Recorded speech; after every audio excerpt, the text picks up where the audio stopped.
Oiê, bem-vinda à nossa websérie Toque Digital, papo reto de professor para professor. E aí, Samara, a gente continua um papo, né, que a gente começou a ter aí? Exatamente. O nosso papo continua sendo o que a gente aprendeu com o Google, Carla. E tem milhões de coisas, então não dava para fazer um episódio só, não é isso? Aham, o que a gente aprende todo dia, né, Samara? E uma coisa que eu acho super interessante, a gente estava falando das parcerias, né? O Google, ele tem essa coisa de sempre buscar outras pessoas para ajudar, parceiros e tudo mais. E também eu gosto muito dessa ideia de que nada é fixo, né, Samara? Então, por exemplo, se existe alguma ideia interessante, eles colocam para frente essa ideia para ver se ela tem tração. E eu acho isso muito legal. Assim, pô, vamos fazer alguma coisa? Não tem uma trava, alguém dizendo assim, não, isso aí não dá para fazer. Tem sempre essa abertura, essa fluidez de que, não, vamos ver como é que a gente pode otimizar, como é que a gente pode operacionalizar. E eu acho isso uma mentalidade muito legal para a gente levar para as coisas. E eu acho que até aqui, né, no Amplifica, a gente tem buscado também ter essa mentalidade, essa abertura, essa fluidez para projetos, né, Samara? Carla, essa é uma mentalidade do design thinking, né? Quando a gente tá lá na parte de ideação do design thinking, você não critica nenhuma ideia, você acolhe todas as ideias. E o que eu acho interessante é que não tem essa coisa da culpa. Se a ideia não der certo, Desapega, né? pega, tudo bem, partiu, próxima, né? Não tem problema nenhum. Então, o Google, ele realmente, e isso acontece muito lá. Ideias nascem e morrem, às vezes num dia, às vezes em uma semana, às vezes um mês. Nasce, morre, tá tudo bem. Ô Sems, eu me lembro assim que a gente já escreveu projetos, assim, já avançamos e tal. E aí chega assim, por enquanto não é o momento. E ok, entende? A gente entender o que, que é prioritário, o que, que não é, eu acho isso muito importante. Tem uma outra questão lá também, que são as métricas, né, Sems? Ai, O que eles Eu chamam de OKRs lá, né? Que são Objectives e Key Results, né? Os resultados, né? E os objetivos. Então, tem sempre essa ideia de ter OKR, quer dizer, o que você faz, de alguma forma, você tem que medir, você tem que ter dados, né, Sems? E eu sei que você adora falar sobre isso, sobre dados, e a importância de analisar, primeiro, quando você está começando um projeto, pensar nisso, nesses dados já de uma forma mais ampla, quem que você vai atingir e tudo mais. E depois também, entender quais que são os resultados, e eles trazem sempre, enfim, reports que estão disponíveis, relatórios e tal, que são muito objetivos, e eu gosto disso, Samara. Ninguém tem mais tempo para ficar lendo 10 mil coisas, então é sempre muito visual e objetivo, né? Eu tenho uma crítica e um elogio. Eu acho assim que também às vezes é objetivo demais, tá? Então, você só fica ali com os dados mais superficiais. Eu sou uma pessoa que eu gosto de olhar para os dados com um pouco mais de profundidade. Então, eu particularmente acho que pode ser objetivo na capa, mas ter ali um link para você se aprofundar nos dados. Mas Agora, eles têm, o fato geralmente. de você estar olhando para os resultados o tempo inteiro, e eles fazem isso 4 vezes no ano. Então, o ano é dividido em trimestres, e a cada trimestre você olha para os objetivos e os resultados principais. Até para você ter uma ideia se você continua no caminho daquilo que você planejou ou se é a hora de mudar. Então, isso é muito interessante. É uma estratégia que a gente adotou até para nossa carreira também, né? Ali, a cada 3 meses, a gente dá uma parada aqui no Amplifica e olha para o que está acontecendo, se a gente quer avançar no que a gente está fazendo, ou se é hora de parar e mudar de rumo. Isso foi uma coisa que também mexeu muito. E é um costume para a gente que tem a certificação Google, porque você tem que relatar quais foram os treinamentos que você deu enquanto Google Trainer, enquanto Google Innovator, que projetos de inovação que você está fazendo. E aí, a cada trimestre, chega um e-mail do time global do Google for Education, lembrando do registro, que é entrar na plataforma e relatar tudo aquilo que você fez naquele período. Eu acho isso, assim, fenomenal, Carla. Em geral, a gente não tem muito tempo para fazer isso. A gente acaba fazendo 2 paradas no ano só na escola, que é a semana pedagógica do início do ano e aquela do meio do ano. Mas enquanto profissional, a cada trimestre, acho que a gente pode dar uma respirada assim, deixa eu olhar tudo que eu já fiz e onde que eu quero chegar. Porque aí você vai dividindo, né, o problema principal em pedaços menores. E aí já vou para um moonshot. Eu tenho certeza que a Carla vai querer falar dele aqui. Não, eu quero falar, mas antes do moonshot, eu queria ligar duas coisas, então, que você falou, que foi a questão das métricas e a questão de desenvolvimento profissional. E uma outra terceira coisa que eu acho muito interessante quando a gente está lidando, enfim, com todo o time do Google, é o fato de que essa coisa de chefe lá, não tem muito isso de chefe, na verdade.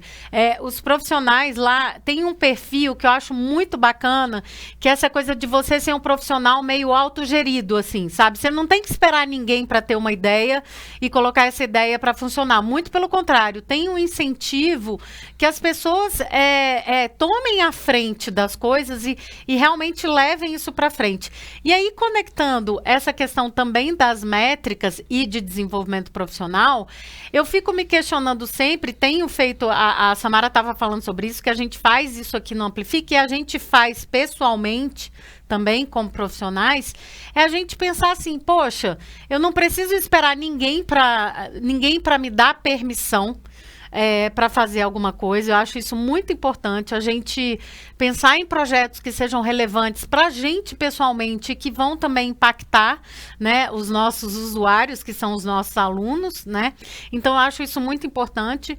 E também fazer uma autoavaliação das nossas métricas que a gente estabeleceu, né? Então, ontem eu estava conversando com uma amiga minha que ela disse assim, bom, até então, fim do mês, quando a gente se encontrar de novo, eu vou ter feito as 2 páginas que eu preciso fazer do meu site e eu vou ter 3 clientes novos, olha isso. Então, eu acho que esse tipo de métrica que a gente, professor, não está acostumado a ter na nossa vida é muito importante. Aí quero saber se você anda fazendo isso na sua vida profissional. Então, a gente tem lidado muito com profissionais agora que dizem assim, eu quero agora tirar a certificação nível 1 e até o final do ano ter o nível 2. Ou não precisa ser de certificação. Eu quero ter trabalhado com 3 projetos durante o ano com os meus alunos relacionados à minha disciplina. Então, pode ser métricas que variam desde algo pessoal de desenvolvimento profissional, quanto também relacionado aos seus alunos e a aprendizagem deles, objetivos de aprendizagem. Pode ser métrica de vida. Eu vou aumentar o número de vezes que eu saio para fazer caminhada. Então, atualmente, eu consigo fazer caminhada 3 vezes por semana, eu vou aumentar. O importante, e é muito interessante isso, que a gente percebe que profissionais e pessoas de alta performance, elas têm sempre esse pensamento. Para que os dados servem? Para você saber onde você quer chegar. Essa eu acho que é a coisa assim mais importante. Por que a gente pensa em métricas e dados para tudo na vida? Porque se eu sei onde eu quero chegar, eu sei quais caminhos eu tenho que tomar. Se não, pessoal, se a gente não sabe onde quer chegar, qualquer caminho serve. E aí você não precisa se preocupar, pega qualquer caminho, porque onde você chegar vai estar bom. Mas eu acho isso interessante, você olhar para frente, e isso tem muito a ver com performance, com a capacidade que a pessoa tem de performar. Se você deseja correr, por exemplo, você pode planejar aí que a sua meta é correr tantos quilômetros em um determinado período de tempo. E aí você vai todas as vezes olhar. E não tem problema quando não caminha do jeito que você gostaria, né? Porque também tem isso. Eu vou estabelecer... Você vai ajustar, né? Não tem essa romantização de que se você traçar metas, tudo vai dar certo. Porque não é assim, gente. A vida, na prática, 1000 coisas acontecem no meio do caminho. Mas tudo bem. Você vai poder olhar, eu abri mão disso aqui, porque a outra coisa aconteceu. Então, agora eu vou me organizar para fazer de uma outra maneira. E aí a gente vai nessa senoide que é esse vai e volta. Agora, não olhar para lugar nenhum, não estabelecer nenhum objetivo, não olhar para frente, ver outras possibilidades, é que é ruim, tanto profissionalmente, eu acho que quanto pessoalmente também, né? E aí então vamos voltar ao moonshot, Samara, e aí? Vamos falar do moonshot. O moonshot... O que é essa ideia que mudou a forma como a gente encara várias coisas na nossa vida, né? No fundo, é aquilo que os homens fizeram antes de pousar na Lua, né? Porque eu aposto que quando um cientista, um engenheiro, alguém falou que a gente ia visitar para a Lua, certamente teve gente que disse que isso era uma loucura, que isso não ia acontecer, que não fazia o menor sentido. E aí o moonshot é exatamente esse pensamento, é você apontar para um impossível, para aquilo que ninguém acredita, E, claro, como você tem que executar uma tarefa impossível, você vai dividir ela em pedaços menores até alcançar o impossível. Então, eu acho que o lançamento para a Lua, ele é muito emblemático nisso, né? A primeira vez. E, recentemente, a gente teve aí, de novo, um outro lançamento para Marte, o segundo já. Então, olha só, primeiro a gente pensou em ir para a Lua, agora a gente já vai para Marte. Então, esse pensamento moonshot é para levar a gente longe. Esse pensamento é bem interessante. Eu me lembro aqui um exemplo bem claro assim do moonshot pra gente aqui, né? Eu e Samara. Foi muito engraçado. A gente viajava muito para São Paulo e toda vez a gente namorava uma loja feminina que a gente ama, assim. E é uma loja cara, assim, né? E o nosso moonshot, um dos, né? Porque são vários. Mas esse moonshot era assim, não era a loja em si, mas a gente dizia assim, quando a gente chegar no nível de faturamento do Amplifica, né? E aí a gente tinha um número concreto, a gente vai vir aqui e a gente vai se dar de presente uma mochilinha que nós duas queríamos e tal. De viagem. Mas era assim, era um moonshot pra gente, era uma coisa assim, muito longe, assim. Era algo assim, realmente moonshot, era mirar na lua. E, cara, eu me lembro quando a gente chegou. O print que eu mandei. Eu falei, a Samara me manda um print e diz assim. E já estava agora, né? Já estava na pandemia, no começo da pandemia. Ela disse assim: então, agora vamos ter que esperar. Eu disse: vamos ter que esperar e vamos ter que ir a São Paulo lá nessa lojinha, porque tem que ser em São Paulo. A loja tem até aqui onde a gente mora, em Brasília. Não, mas não tem Mas tem que ser aquela, porque o moonshot a gente chegou lá e eu disse para Samara: não pode ser uma só. Então, eu acho que essa questão do moonshot é bem interessante. Quando a gente começou, o nosso moonshot não era tão arrojado, porque quando a gente faz o mirar para a Lua, quando a gente ainda tem uma limitação de mentalidade, a gente pensa ainda em coisas pequenas, né, Samara? Que faz parte. Daquele momento, aquele é um moonshot. Era o que era grande pra gente. Então, quando a gente começou o nosso moonshot, era assim, o nosso primeiro seminário Amplifica. Não, a gente queria 50 pessoas. Uma turma, né? Tá ótimo. Uma turma, né? E aí depois a gente viu que era mais, que o nosso moonshot não era um moonshot, porque o moonshot tem que ser algo que te dê um trabalhinho, um esforço para chegar lá. Deu trabalho, mas a gente já teve muito mais de primeiro. Então, você vai ajustando. Aí, o nosso moonshot passou a ser uma conferência internacional que a gente ia trazer convidados internacionais.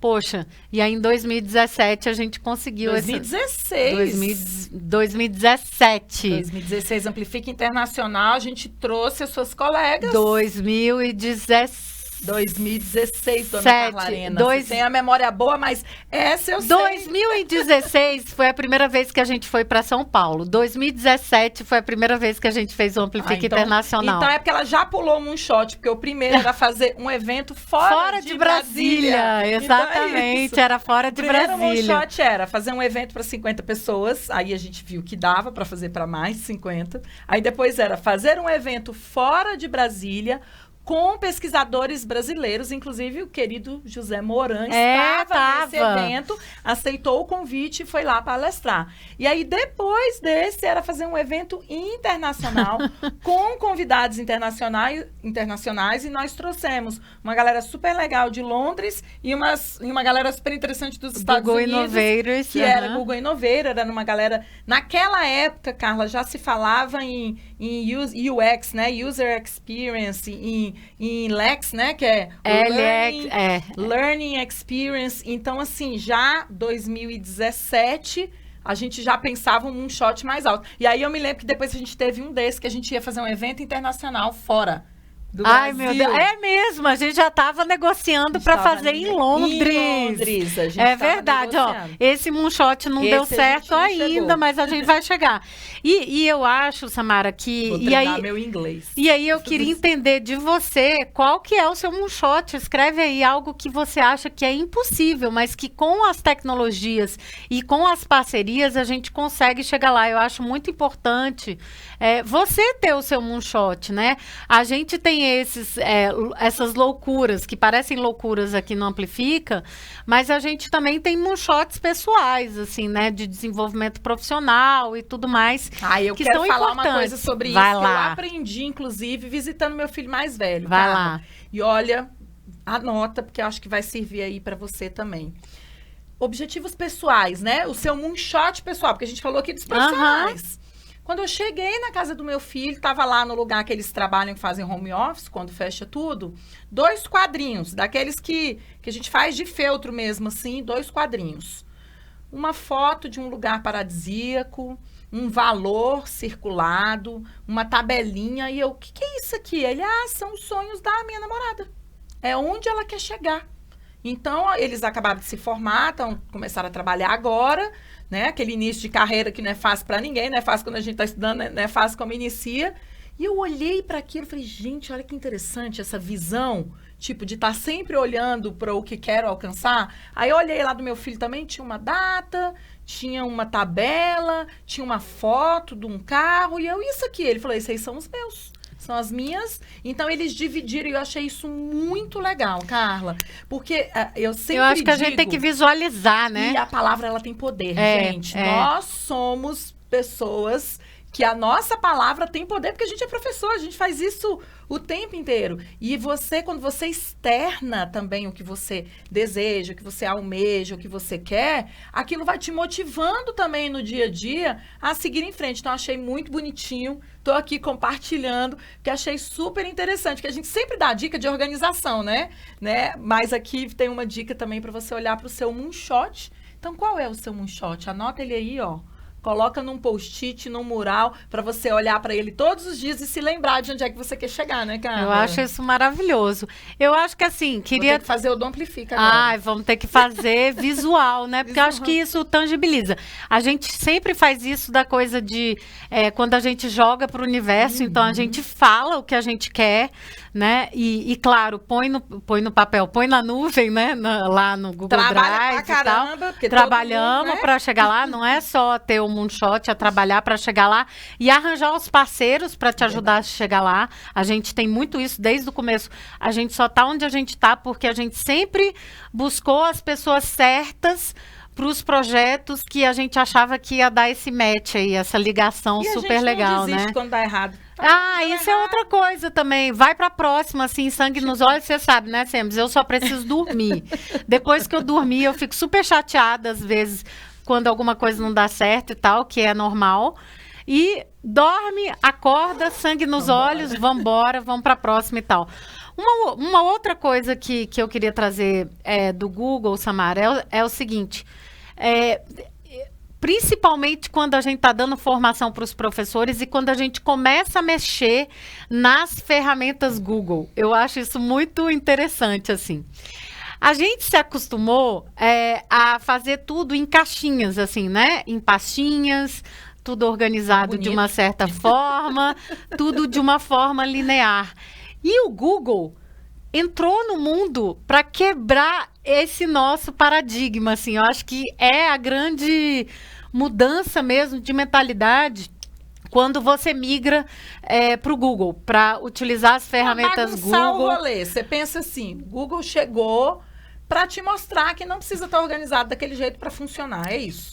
E tem uma coisa assim que parece caótico, mas confia no processo que as coisas vão se auto-organizando ali, se você Foi tá... uma virada grande não é? para mim. Para mim foi enorme. E até hoje, quando a gente faz capacitação, a gente nunca começa, tipo, com caixinha, com pastinha, com tutorial. E isso tira as pessoas do prumo, porque a gente está acostumado com isso. Como é que a gente começa? Mexe. Porque é intuitivo, fuça, é intuitivo. Isso aqui foi feito para o usuário, pensando no usuário. Então, você vai ter um desconforto inicial, mas depois isso vai se auto-organizar ali, você vai começar, as coisas vão começar a fazer sentido. Então, assim, essa coisa do confiar no processo, às vezes começa de uma forma caótica e ok. Lide com isso, deixa isso fluir, que a coisa vai dar bom. No final, não é, Sems? Para a gente fechar com chave de ouro, eu vou falar de uma última coisa que me chamou muito atenção quando eu fui ao Google, Carla. Primeiro, assim, que o Google sempre foi uma empresa com alto grau acadêmico das pessoas que trabalhavam lá. Se eu não me engano, teve uma época até que era o maior número de PhDs por metro quadrado no mundo, era o Google, tipo, há 10 anos atrás. Hoje em dia, eles já têm uma mentalidade completamente diferente com relação a isso. Mas tem uma coisa que me chamou muito a atenção. Apesar das pessoas serem muito acadêmicas, elas não eram arrogantes. Elas não se achavam que sabiam tudo. Elas não tinham medo de ignorar alguma coisa. Isso foi algo que me chamou a atenção, porque como eu sou também acadêmica, né, gosto de estar envolvida, eu sempre tinha aquela impressão de que quem era muito acadêmico tinha ali dentro dele, eu não erro, eu não posso parecer que eu não sei alguma coisa, porque eu sei tudo. E eu percebi que não, que a gente podia ser nerd, que a gente podia ser muito estudioso, muito acadêmico e ainda assim não dominar tudo. Então, isso foi um grande aprendizado para mim, porque eu tinha a impressão que para parecer que sabia mais, a gente tinha que ter meio que uma pompa, assim, de que você é o bonzão, você sabe tudo. E lá eu percebi que isso não, que as pessoas, quando ignoravam alguma coisa, elas não tinham o menor pudor em perguntar, por mais simples que a coisa fosse. E isso foi muito importante para a gente que era educador. Porque quando a gente entrou no Google, enquanto educadores, só você parar para pensar, nunca professores tinham entrado dentro do Google em 2014, como a gente entrou, para dizer para eles o que a gente achava da tecnologia deles, se aquilo ali realmente nos atendia, para criticar, porque a gente que é professor, a gente é muito crítico também, e eles estavam ali de corações abertos, assim, engenheiros, especialistas, estudiosos da área de tecnologia, de coração e mentes abertas. Então, Carlos, foi uma coisa que mexeu muito comigo, assim, eu nunca vi ninguém muito acadêmico no Google com essa pompa de que sabe tudo, né? Muito pelo contrário. E conectado com essa ideia de mudança, que eu acho que é a grande mensagem também do Google, assim, e essa coisa de não ter medo de mudar, eles mudaram muito, tanto que hoje você não precisa nem ser formado para participar de processos seletivos, né? Eu conheço hoje profissionais lá dentro que falaram que não são, mas que estudam muito, né? São aquela mentalidade autoguiado, né? A educação informal, gente, também é educação, né? Não existe só a educação formal. É isso. E uma preocupação muito grande que eu vejo agora tendo e que, enfim, com vários debates, com erros e acertos, que é a questão da diversidade e representatividade. Então, cada vez mais eles têm olhado para isso como meta. Como meta, faz parte do processo. Eu tenho visto isso sendo muito debatido nos próprios processos, assim, acertam e erram como qualquer empresa e até chegar num ponto ali ideal e tal, e aí vão mudar de novo.